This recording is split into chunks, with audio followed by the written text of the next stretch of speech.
کون؟ وطن کی محبت ایمان کا حصہ ہے، اس میں شک نہیں، لیکن اگر اسلام سے پہلے وطن آ گیا تو اقبال کہتے ہیں ان تازہ خداؤں میں بڑا سب سے وطن ہے، اور جو پیرہن اس کا ہے وہ مذہب کا کفن ہے۔ فرماتے ہیں جو وطن اوڑھ لیتا ہے اس نے اپنے مذہب کو دفن کر دیا۔ سب سے پہلے پاکستان نہیں، سب سے پہلے رسول اللہ کا دین ہے، سب سے پہلے قرآن ہے، سب سے پہلے نبی پاک کا فرمان ہے، سب سے پہلے امت مسلمہ ہے۔ ان تازہ خداؤں میں بڑا سب سے وطن ہے، جو پیرہن اس کا ہے وہ مذہب کا کفن ہے۔ اور اقبال کہنے لگے قوم مذہب سے ہے، مذہب جو نہیں تم بھی نہیں۔ قوم مذہب سے ہے، مذہب جو نہیں، کوئی نہیں سمجھ آ رہی آپ کو میری بات؟ قوم کس سے ہے؟ پاکستانی ہونے سے، پنجابی ہونے سے، سندھی بلوچی پٹھان ہونے سے؟ نہ، قوم مذہب سے ہے، اور مذہب جو نہیں تم بھی نہیں۔ یہ کیسے ہو سکتا ہے کہ مذہب نہ ہو اور بندہ زندہ رہے؟ یہ کیسے ہو سکتا ہے بھائی؟ کافر نے اصل میں جاگ ہی نہیں رہا، میں جاگتا ہی نہیں، میں جیب کی سوچتا ہوں، مسجد کی سوچتا ہوں، خانقاہ کی سوچتا ہوں، مدرسے کی سوچتا ہوں، دکان کی، سارا دن تو اس چکر میں لگا رہتا ہوں لوگوں کو ثابت کرنے میں کہ میں صحیح ہوں باقی غلط ہے۔ میں تو اپنی ذات کے خول سے اٹھ ہی نہیں رہا، اور مجھے یہ اندازہ ہی نہیں کہ لیبیا سارا کٹ گیا، مصر کے ٹکڑے ٹکڑے ہو گئے، مجھے پتہ ہی نہیں کہ شام، جس کے بارے میں میرے نبی پاک علیہ السلام نے فرمایا مکے اور مدینے کے بعد اللہ نے سب سے زیادہ برکتیں ملک شام میں رکھی ہے، اور حضور نے فرمایا جس نے ہجرت کرنی ہو وہ شام جائے۔ اتنا اعلیٰ ملک سارا کٹ گیا، 4,000 ہزار لوگ ایک ایک دن میں قتل ہو گئے، اور میرا گھر آباد ہے نا، کوئی حرج نہیں، وہ کٹتے ہیں تو وہ دور ہیں، کٹتے رہے۔ فلسطین میں ہمارے ہاں معراج کی محفلیں بڑی جم کے ہوتی ہیں، سارے لوگ پڑھتے ہیں سبحان الذی اسریٰ بعبدہ لیلا من المسجد الحرام الی المسجد الاقصی۔ انہیں پوچھو روز قرآن مجید میں مسجد اقصی کا نام لینے والوں، تم مسجد اقصی کہتے ہو تو تمہیں اللہ کتنی نیکیاں عطا کرتا ہے، بتاؤ تو صحیح مسجد اقصی کدھر ہے؟ اور اب تو میری طرح کے مولوی آدھی حدیث سناتے ہیں، کہتے ہیں مسجد نبی میں ایک نماز پڑھو تو 50,000 کا ثواب، حرم شریف میں پڑھو تو 1,00,000 کا ثواب۔ مولانا حدیث یہاں سے شروع نہیں ہوتی، کھولو تو صحیح کنز المال، پڑھو مسند امام احمد بن حنبل، حدیث تو یہاں سے شروع ہوتی ہے۔ میرے نبی پاک نے فرمایا مسجد اقصی میں جس نے ایک نماز پڑھی 25,000 کا ثواب، اور میری مسجد میں جس نے ایک نماز پڑھی 50,000 کا ثواب، اور اللہ کے گھر بیت اللہ جس نے پڑھی 1,00,000 کا ثواب۔ مسجد اقصی کا تو ذکر ہی چھوڑ گیا ہے، کیوں؟ وہ مسجد جس کی طرف منہ کر کے 15 سال میرے نبی پاک نے نماز ادا کی، کس نے؟ بولیے گا 15 سال تک، 2 ہجری میں 13 سال مکے میں، 2 سال مدینے میں، مسجد اقصی کی طرف جدھر منہ کر کے تیرے اور میرے رسول نماز پڑھتے رہے۔ آج وہ مسجد یہودی کے قبضے میں ہے، کئی جمعے تالا رہتا ہے، وہاں نماز نہیں پڑھنے دی جاتی۔ مجھے کیا لگے اس بات سے، میری مسجد میں تھوڑی لگا ہوا ہے۔ ایسی ہوا چلی ہے کہ ہر شخص سوچتا ہے تمام شہر جلے بس ایک میرا گھر نہ جلے۔ بھائی یہ وہ دور ہے جس دور میں ذرا سی بھی کسی شخص کو تکلیف ہوتی ہے تو عالمی میڈیا پہ بات جاتی ہے، موبائل جیبوں میں فوراً تصویریں کیش ہوتی ہیں۔ میں اور آپ، ہمارا اس قوم سے تعلق ہے جس قوم کے بچے کٹ گئے، ذبح ہو گئے، عورتوں کے پستان کاٹ کے برما کے بدھوں نے ان کے کباب بنا کے کھا لیے، چھوٹے چھوٹے بچوں کی لاشیں انہوں نے لٹکا ڈالی۔ اور یہاں میں حکومت کی کیا بات کروں، یہاں کسی سیاستدان کو مکھی کاٹ جائے تو ہمارے پھٹے آباد ہو جاتے ہیں بحث کرنے کے لیے۔ ہمارے اپنے لوگ، عام آدمی نہیں بات کرتا، عام آدمی نہیں نکلتا، عام شخص کو فکر ختم ہو گئی۔ وہاں میری بھائی سب سے بڑھ کر بہترین مسجد کے خطیب امام حسین تھے۔ مسجد نبی سے بڑی بھی کوئی مسجد ہوگی جس ممبر پر رسول پاک بیٹھ کے خطبہ دیا کرتے تھے، اور میرے مصطفیٰ کے آستانے سے بڑا بھی کوئی آستانہ ہوگا جس کی سجادگی امام حسین کے پاس تھی۔ کہتے ہیں ہمارا کیا تعلق، ہمیں کیا لگے، جو مرضی ہوتا پھرے۔ امام علی مقام آرام سے مسجد نبی میں بیٹھے تھے، زمانہ پوری دنیا سے جاتا تھا، ہاتھ چومتا تھا، قدموں میں بیٹھتا تھا۔ اتنے بڑی عظمت والی بھی کوئی شخصیت ہوگی جس کے رگوں میں رسول اللہ کا خون دوڑتا ہے، جسے حضور اپنی زبان مبارک اس طرح وہ چوسا کرتے تھے جیسے عرب کے لوگ پیاس کے عالم میں کھجور چوسا کرتے تھے۔ اتنا بڑا بھی کچھ شخص تھا، لیکن جب دین پہ کڑا وقت آیا تو حسین نے مسجد کی خطابت نہیں بچائی، آستانہ نہیں بچایا۔ امام علی مقام نے کہا کوفہ لٹتا ہے تو لٹتا رہے، دمشق میں فساد ہوتا ہے تو ہوتا رہے، وہ ملک شام کی بچیاں رو رہی ہیں تو روتی رہیں کہ ہم پہ یزید قابض ہو گیا، میری مسجد آباد ہے، کافی ہے نا۔ امام حسین نکلے اور نکل کے کہنے لگے جنت البقیع والی جگہ پہ کھڑے ہو کہ یا رسول اللہ میں جا رہا ہوں اور آپ کے لیے جا رہا ہوں، اس لیے کہ مجھے اس شام کو بچانا ہے جس شام میں رسول اللہ کا کلمہ پڑھنے والے لوگ بستے ہیں، مجھے کوفہ، دمشق، مصر کے لوگوں کو بچانا ہے۔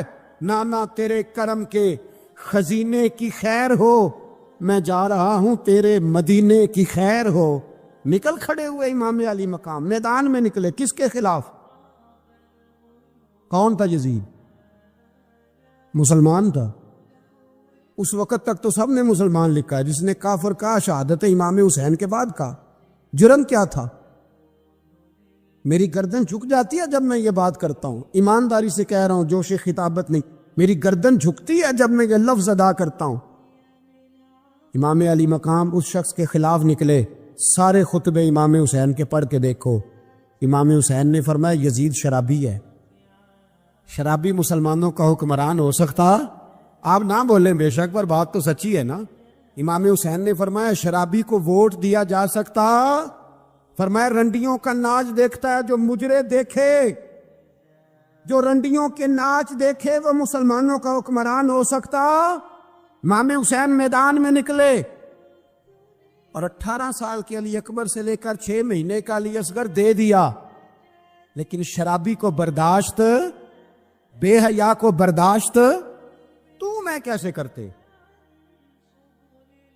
دوستی قاتل سے بھی، مقتول سے یارانہ بھی، اپنی جیب سے فلیکسیں چھپوا کے ظالموں، جابروں، بدماشوں کو ووٹ دیتے ہو۔ امام حسین کو تیری دیگ کی ضرورت ہے جو تو 10 محرم پہ پکاتا ہے، چاولوں کی ضرورت ہے جو تو نے 9 محرم کو پکائے، ان کو اس بریانی کی عادت تھی جو تو نے پکائی ہے۔ میرے گھر میں فلاں MNA MPA صاحب آ گئے تھے، امام حسین کے گھر کے اندر یزید نے پیغام بھیجا، اس نے کہا جیسے کہو گے کر لوں گا، جتنے پیسے کہو گے دے دوں گا، جتنی مسجدیں کہو گے بنوا دوں گا، جتنے ادارے کہو گے تعمیر ہو جائے، مجھے نہ چھیڑو۔ آپ نے فرمایا نا، مسجد مدرسے اس وقت آباد رہتے ہیں جب حکمران صحیح ہوتے ہیں، اور جب حکومتیں غلط ہوتی ہیں تو پھر مساجد آباد۔ اور آج دین نبی دا وانگ یتیمہ رووے تے کرلاوے تے آکھے میں کتھوں لبا عمر بہادر، میں کتھوں لبا عمر بہادر جڑا مینوں سینے لاوے۔ امام راضی کہتے ہیں کہ سیدہ فاطمہ الزہرا رضی اللہ تعالی عنہ کے دونوں شہزادے حسنین کریمین بیمار ہو گئے تو سیدہ نے منت مانگی کہ بچوں کو شفا ہوگی تو 3 روزے رکھوں گی۔ شفا ہو گئی، روزے بھی رکھ لیے۔ اور جب مولا علی شیر خدا روزہ رکھنے کے لیے بیدار ہوئے، سیدہ فاطمہ الزہرا بیدار ہوئی تو امام حسن اور حسین بھی اٹھ گئے۔ 7-8 سال کی عمر، اماں جی ہم نے بھی رکھنا ہے۔ صبح کھجور اور دودھ سے روزہ رکھ لیا گیا۔ این افطاری کے وقت مولا علی کہتے ہیں فاقے چل رہے تھے، کہیں سے میں جون لایا تھوڑے سے، سیدہ فاطمہ الزہرا نے پیس کر روٹیاں پکائیں۔ وہ وقت جو بڑا مشکل ہوتا ہے افطار کا، کہتے ہیں اس وقت جب کھانے کے لیے بالکل ہاتھ آگے بڑھنے لگے اور امید تھی کہ ابھی سیدنا بلال اللہ اکبر کہیں گے تو روزہ کھلے گا، لیکن ابھی چند ہی منٹ رہتے تھے کہ دروازے پر ایک فقیر نے صدا دی، کہنے لگا سارے مدینے کے دروازے کھٹکھٹا آیا ہوں، قحط ہے، فاقہ ہے، اے رسول اللہ کے خاندان والو، میں یتیم ہوں، کسی نے بتایا ہے کہ اور کوئی دروازہ کھلے نہ کھلے سیدہ کا دروازہ تیرے لیے ضرور کھلے گا، کیا یتیم کو روٹی ملے گی؟ تو حضرت مولا علی نے بچوں کی طرف دیکھا ہی تھا کہ امام حسن ساری روٹیاں جا کے دروازے پہ دے آئے، کھجور اور پانی سے افطار ہو گیا، صبح پھر کھجور اور دودھ سے روزہ رکھا۔ امام راضی کہتے ہیں عین وہ وقت جب افطار کا ٹائم آیا تو پھر دروازے پہ کسی نے صدا دی، کہا اے رسول اللہ کے خاندان والوں، میں مسکین ہوں، رات سے روٹی کھائی ہے، نہ صبح کھا سکا نہ دوپہر، کسی نے بتایا ہے کہ اس دروازے سے خالی کوئی نہیں جاتا۔ امام حسن نے پھر سارا لنگر اٹھایا اور پھر جا کے دے دیا۔ تیسرا دن پھر ہوا، مجھے لگتا ہے کہ جب افطار کا ٹائم آیا ہوگا نا تو یہ خود ہی سارے دروازے پہ دیکھتے ہوں گے، یہ کوئی آیا نہیں لینے والا ابھی تک۔ لگتا ہے کہ نظریں دروازے پہ تھیں۔ عین افطار کے وقت 3 روٹیاں جب جاؤں کی پک کے آئی، ایک بھکاری نے صدا دی، کہنے لگا میں قیدی ہوں، آج ہی قید سے رہائی ملی ہے، پہلے دن کسی کے دروازے پہ صدا ملی ہے، دی ہے روٹی ملے گی۔ امام حسن وہ کھانا دے کے واپس لوٹے، کھجور اور پانی سے افطار ہوا، اور جیسے ہی مسجد نبوی میں تینوں باپ بیٹا نماز پڑھنے گئے تو مولا علی کہتے مجھے بتانا نہیں پڑا، رسول کریم نے میری طرف دیکھ کے فرمایا علی تیرا، فاطمہ کا، حسن اور حسین کا 3 دن والا عمل خدا کو بھی بڑا پسند آیا ہے اور محمد مصطفیٰ کو بھی بڑا پسند آیا ہے، وہ بڑا پسندیدہ عمل۔ میں کہتا ہوں کہ حضرت فاطمہ نے نا ان کی تربیت پہلے ہی کر دی تھی، 3 دن بغیر افطار کے روزہ رکھنے، وہ ٹریننگ گھر سے ہو چکی تھی۔ اب میدان کربلا میں 3 دن بھوکا پیاسا رہنا ان کے لیے مشکل نہیں تھا۔ حضرت جناب سیدہ زینب بنت ابی رافع کہتی ہیں کہ سیدہ فاطمہ الزہرا ایک دن اپنے دونوں شہزادوں کو لے کے، جب حضور کی طبیعت مبارک بظاہر علیل تھی جس میں حضور کا وصال ہوا، دونوں شہزادے لے کے سیدہ فاطمہ نبی کریم کی بارگاہ میں گئی، کہنے لگی یا رسول اللہ میرے بچوں کو کچھ دیجئے۔ سیدہ پاک تو حضور اٹھ کے بیٹھ گئے، اس کندھے سے امام حسن کو لگایا اور اس سے امام حسین کو لگایا اور فرمایا فاطمہ یہ جو میرا حسن ہے نا اس کو میں اپنی ہیبت اور سرداری دیتا ہوں، اور فرمایا یہ جو میرا حسین ہے نا حسین کو میں اپنی جرت اور سخاوت دیتا ہوں، میرا حسین جرت مند ہوگا اور سخی ہوگا۔ داتا گانج بخش علی حجویری، امام الاولیاء سید الاسفیاء، داتا صاحب کشف المعجوب میں فرماتے ایک دن نا امام حسین کے پاس ایک شخص آیا بڑی دور سے کچھ مانگنے کا، حضور کچھ دیجئے۔ وہ شخص کہتا ہے کہ میرا ظرف یہ تھا کہ 4-5 دینار ملیں گے، تو امام حسین فرمانے لگے تھوڑی دیر بیٹھ جا، رزق آ رہا ہے۔ تو امام حسین کو حکومت وقت کی طرف سے نا 5 تھیلیاں ملی، جس میں ایک تھیلی میں 500 اشرفیاں تھیں، 5 تھیلیاں آئیں، لیکن اس کو آنے میں نا ذرا دیر ہو گئی۔ وہ 5 تھیلیاں جب آئی نا تو امام حسین اس کی طرف 5 تھیلیاں بڑھا کے نا، ذرا دیکھنا میری طرف غور سے، 5 تھیلیاں بڑھا کے نا تو فرمانے لگے میاں اتنا تجھے انتظار کرایا نا اتنی ہم تیری حاجت پوری نہیں کر سکے، تو یہ نہ محسوس کرنا کہ حسین کے دروازے پہ بیٹھا بھی رہا ہوں تو ملا کیا ہے، یہ نہ محسوس کرنا۔ وہ شخص کہتا ہے جب میں نے وہ تھیلیاں کھولی اور پھر میری نظر امام حسین پہ پڑی تو میرے اندر سے آواز آئی اگر حسین ابن علی اتنے سخی ہیں تو محمد عربی کتنے سخی ہو، اگر یہ معیار ان کا ہے، ان کا یہ معیار ہے، اور خود بھیک دیں خود ہی کہیں منگتے کا بھلا ہو، خود کہنے لگے جتنا انتظار کرایا ہے اتنی تیری مدد کر سکے۔ یہ سخاوت کا معیار تھا، یہ طریقہ تھا۔ ایک دفعہ سیدنا امام حسین رضی اللہ تعالیٰ عنہ کے گھر کے اندر نا 5000 دینار آئے، مسجد میں تھے، آپ کو 5000 دینار ملے تو امام زین العابدین کہتے ہیں کہ مسجد سے لے کر گھر آنے تک امام حسین نے 5 کے 5000 اللہ کے رستے میں خیرات کر دی۔ فرماتے میں نے کہا ابا جی 5 دینار کی گھر میں ضرورت تھی، مالاں والے سخی نہیں ہوندے تے سخیاں کل مال نہیں ہوندا، ایتھے اوتھے دوویں جہانی سخی کنگال نہیں ہوندا۔ کہا ابا جی 5 دینار کی گھر میں ضرورت تھی، تو کہتے ہیں مجھے فرمانے لگے بیٹا یہ جن کو میں نے دیا ہے نا یہ گھر کے لیے ہی دیا ہے، یہ گھر کے لیے ہی دیا ہے، جن کو دیا ہے تمہارا کیا خیال ہے یہ باہر خرچ ہوا ہے، یہ گھر کے لیے ہی ہے، اس لیے کہ جب انسان دوسروں پر شفقت کرتا ہے تو اللہ اس کے گھر پہ رحمت فرماتا ہے۔ امام حسین کے مزاج میں پہلی بات میں نے ذوق عبادت کی عرض کی، دوسری بات عرض کر رہا ہوں کہ صحابہ حضرت اسامہ بن زید بڑے پیارے ہیں میرے نبی کریم کے، بڑے پیارے، حضرت اسامہ بن زید کے بارے میں سیدہ عائشہ صدیقہ فرماتی ہیں ان کے ناک سے اگر ریٹھ نکلتی تھی تو اللہ کے رسول اپنے دستے مبارک سے صاف کر دیتے تھے، اور سرکار فرماتے تھے کہ اگر اسامہ لڑکی ہوتا نا، ان کے غلام کے بیٹے تھے حضرت زید بن عمرو، اگر یہ لڑکی ہوتا میں اسے زیور پہناتا۔ بڑے پیارے تھے، لیکن جب ان کا آخری وقت آیا نا تو 60,000 دینار کا قرضہ تھا۔ رشتہ داروں سے کہا، دوستوں سے کہا، یاروں سے کہا، پر قرض ادا نہیں ہو رہا تھا۔ حضرت اسامہ بن زید کہتے ہیں بڑا پریشان تھا۔ جب حد ہو گئی نا تو حضرت اسامہ بن زید فرمانے لگے جاؤ کوئی حسین ابن علی کو خبر کرو، ان سے کہو میں نا غلام ہوں آپ کے نانا کا، اور مقروض دنیا سے چلا گیا تو کیا بنے گا۔ امام حسین کو خبر ملی تو دوڑے آئے۔ لاجپال اس پیر کو نہیں کہتے جو تگڑا نذرانہ لے کے تو ماتھا چوم لے، لاجپال تو اس کو کہتے ہیں کہ جب ضرورت پڑے تو وہ سر پہ موجود ہو۔ حضرت سیدنا امام حسین تشریف لائے تو جناب اسامہ بن زید رو پڑے، کہنے لگے حضور میں نے نا غلامی کی ہے آپ کے نانا کی، اور اس غلامی پہ ناز ہے، اب 60,000 دینار کا قرضہ لے کے دنیا سے جاؤں گا تو میری قبر پہ بوجھ رہے گا۔ امام حسین خادم کو بھی کہہ سکتے تھے جاؤ گھر پیسے پڑے ہیں لے آؤ، امام حسین خود گئے، چادر اوڑھ کے تو اس کی اوٹ میں بکل میں 60,000 دینار چھپا کے لائے، اور جناب اسامہ بن زید کے سامنے رکھ کے کہنے لگے اسامہ یار پیسے رات کو ہی آئے تھے، میں سوچ رہا تھا مجھے تو ضرورت نہیں، اللہ نے کس کا نصیب میرے گھر میں بھیج دیا، مجھے تو حاجت ہی نہیں تھی، اب پتہ چلا پیسے تیرے تھے، اللہ نے حسین کی ڈیوٹی لگائی ہے کہ جا کے دے آ۔ حضرت اسامہ بن زید رو پڑے، فرمانے لگے اللہ آپ کو بہترین صلہ عطا فرمائے۔ امام بڑا ہی پیار کرتے تھے۔ گھوڑے پہ جا رہے تھے، کچھ فقیر غریب لوگ بیٹھ کے روٹی کھا رہے تھے، کہاں رہے تھے سڑک کے کنارے، تو امام زین العابدین فرماتے ہیں کہ جب امام حسین گزرے تو انہوں نے آواز دی حضور دل کرتا ہے ہمارے ساتھ بیٹھ کے روٹی کھائیں۔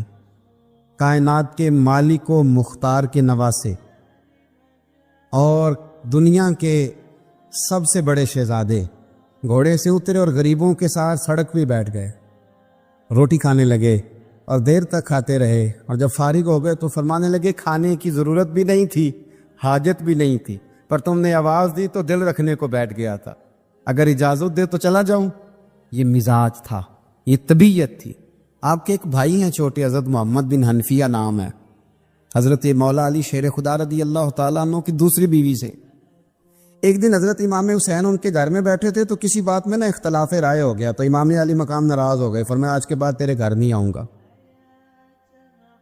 رومال اٹھایا چلے گئے۔ لوگوں نے حضرت محمد بن حنفیہ رضی اللہ تعالیٰ عنہ سے کہا حسین تو ناراض ہو گئے، کبھی نہیں آئیں گے۔ آپ فرمانے لگے بھائی تمہارا ہے کہ میرا؟ جی بھائی تو آپ کے ہیں۔ فرمایا اگر کہو تو چند منٹوں میں حسین واپس آئے۔ جناب ناراضگی ہو گئی ہے۔ فرمایا ناراضگی ہوئی ہے پر میں اس کے دل کی نرمی کو تو جانتا ہوں نا، اس کے مزاج کے اندر جو محبت ہے اس سے تو ابھی آئے۔ کہ جناب وہ کیسے؟ فرمانے لگے دیکھنا ذرا۔ تو امام حسین نے خط لکھا، حضرت محمد بن حنفیہ نے رکا لکھا، کہنے لگے حسین میرے باپ کا نام بھی علی ہے اور آپ کے باپ کا نام بھی علی ہے، پر ایک فضیلت ایسی ہے جس میں میں آپ کا مقابلہ نہیں کر سکتا، وہ یہ ہے کہ آپ سیدہ فاطمہ الزہرا کے لال ہیں، اب محمد مصطفیٰ علیہ السلام کے نواسے ہیں۔ کہنے لگے بھائی جان آپ نے نانا جان کی وہ حدیث تو سنی ہوگی کہ دو لوگ ناراض ہو جائیں تو جو صلح پہلے کرے جنت میں پہلے جائے گا۔ فرمانے لگے دل میرا کر رہا تھا کہ پہلے صلح کر لوں، لیکن پھر بڑے بھائی کو پشت کروں گا جنت میں جاتے ہوئے، یہ بھی تو بے ادبی ہے نا۔ اب خط میں نے لکھ دیا ہے، آپ کا جو ارادہ ہو۔ امام حسین نے خط پڑھا تو آنکھوں میں آنسو آ گئے، پھر سے رومال اٹھایا۔ بچے پوچھنے لگے کہاں جا رہے ہیں؟ کہا بھائی کے گھر جا رہا۔ کہا آپ تو ناراض تھے؟ فرمایا تھا ناراض پر ہے تو میرا بھائی نا، ہو گئی بات ختم۔ بڑی دل میں نرمی، طبیعت میں سوز، لہجے میں گداز۔ حضرت امیر معاویہ رضی اللہ تعالیٰ عنہ نے ایک شخص کو بھیجا مدینہ منورہ شان سے، تو اس نے کہا میں نے امام حسین سے ملنا ہے، تعارف کیا ہے؟ جناب امیر معاویہ فرمانے لگے مسجد نبوی میں جانا جس کے گرد لوگ سب سے زیادہ ادب سے بیٹھے ہوں اور جس کی باتیں سب سے زیادہ میٹھی ہوں، اور جس کی نظریں سب سے زیادہ جھکی ہوں اور جس کے چہرے پر تمہیں سب سے زیادہ وقار نظر آئے وہی علی کے بیٹے حسین ہوں گے. جو سب سے زیادہ تمہیں وہاں ماحول کے اندر جو شخص نظر آئے پوچھنے کی ضرورت نہیں پڑے گی. وہ شخص کہتا میں مدینے آیا تو میں نے واقعی ایک شخص کو دیکھا کہ شہد کے گرد مکھیوں کا اتنا ہجوم نہیں ہوتا جتنا امام حسین کے گرد رسول اللہ کے غلاموں کا ہجوم تھا، لیکن نظریں جھکی ہوئی، باتیں میٹھی، لہجہ گداز گداز، لفظوں میں رانائی. اور لوگ کئی باتیں پوچھتے تو علی کے صاحبزادے ایک آدھ جملہ بولتے تو لگتا یہ کہ وہ جملہ سیدھا دل میں اترتا چلا جاتا ہے. امام علی مقام کے کردار میں نہ کچھ باتیں بڑی زیادہ تھیں، بہت زیادہ تھیں، بڑا حسن تھا. ایک بات تو یہ تھی امام حسین رضی اللہ تعالیٰ عنہ کا علم و فضل بڑا کمال کا تھا. ایک دفعہ صحابہ میں مسئلہ بن گیا کہ بچہ پیدا ہوتا ہے تو اس کا وظیفہ کیسے لگانا ہے. امام حسین کا علم و فضل بتا رہا ہوں، علم و فضل. تو بات بڑی پیچیدہ ہو گئی.